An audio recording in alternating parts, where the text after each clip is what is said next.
following video was taken on Oahu in 2020 and 2021. Hawaii is too dependent on tourism, imports, overseas food supplies, and non-renewable resources. We need to strive to achieve and increase our sustainable renewable resource usage to fight global warming. In the month of May, Hawaii imported $179 million in goods and exported only $24 million of goods. Only one renewable export made the Hawaii's top 10 export list, shrimp aquaculture. The other 9 top 10 were resold imports. Many aquaculture businesses depend upon the aquarium fishery to supply their broodstock. Concerns about whether Oahu's aquarium fishery depletes reef fish from tourist areas or anywhere else are unfounded. Ocean tourist groups complained in the past that there was no more fish in their dive and snorkel sites, and they blamed the aquarium fishery for this. Aquarium fishermen do not dive tourist areas. A recent study proved tourism is linked to lower fish populations. There was a return of fish to Hanauma Bay when tourism stopped due to COVID. And now that tourism has returned to Hanauma Bay, more research shows fish are disappearing again. Tourist groups can't blame the aquarium fishery for no fish in tourist spots. Oahu's highly managed aquarium fishery does not damage corals. 15 years of West Hawaii Division of Aquatic Resources monitoring and also the separate Tissot Aquarium study proved there were no coral impacts for the aquarium fishery. This was done when comparing closed fishing areas to open fishing areas. This is a long-term definitive proof of low impacts to corals by the fishery. West Hawaii studies directly correlate to Oahu. The fishery takes the same fish, uses the same catch methods, and many of the same types of habitat, and overall, the Oahu fishery takes much less fish. Hawaii's aquarium fishery has been studied more than any other fishery in the world. State fish counts and data for the fishery cover over 25 years. Before the lawsuit, which was initiated by tourists to do the environmental review, the fishery was already deemed scientifically sustainable. Both the 2,400-page environmental review of West Hawaii fishery and the 1,200-page Oahu environmental review support a sustainable low fishery impact conclusion. Meta-analysis of all the science supports the passage of the Oahu Fishery Final Impact Statement, and the return of the important fishery to the state. 21 of Hawaii's leading marine biologists with decades of hands-on expertise signed a letter supporting the Hawaii's model and sustainable aquarium fishery.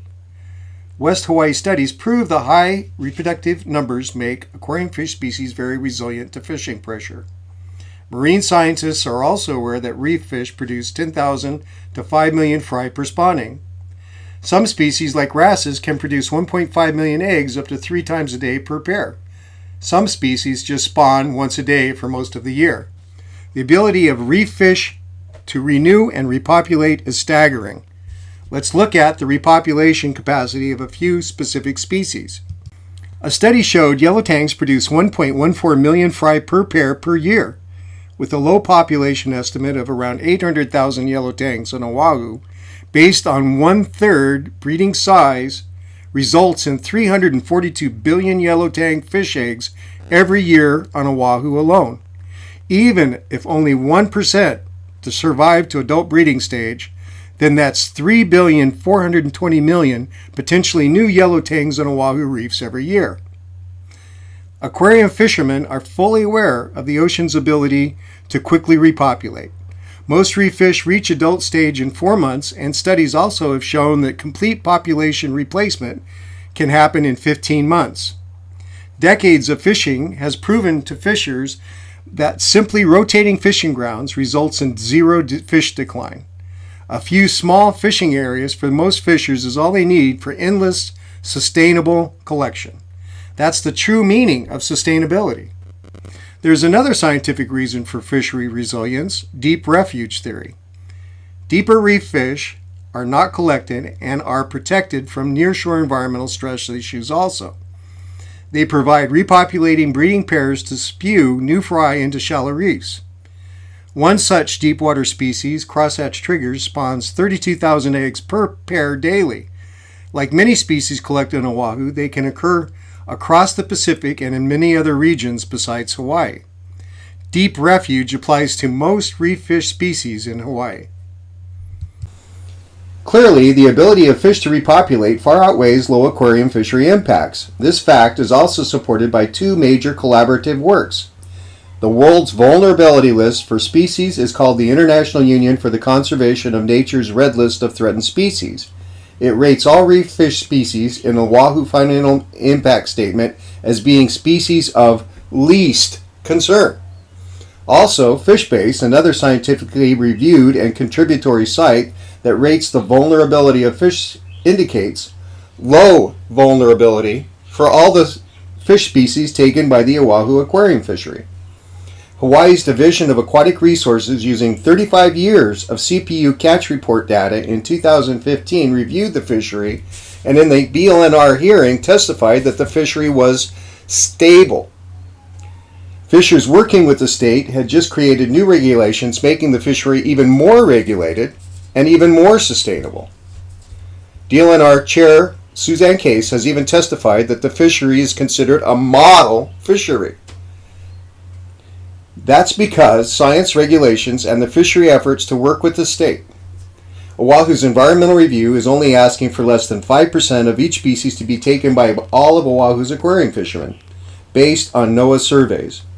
25 to 30% take is considered by many studies to be the maximum sustainable yield. Further, it is important to note that for most species listed in the Oahu Environmental Review preferred list, the amount of take would actually be less than 1% for all but one species. That species, yellow tags, is 3.8%. The sustainability of the aquarium fishery and the low fishery impacts based on science clearly should not be in question. In summary, Oahu's aquarium fishery does not impact tourist areas, leaves big eating fish for Hawaiians, removes only very abundant small fish, has no bycatch, leaves most fish in the areas fished, and does not even kill the fish, but treats them humanely.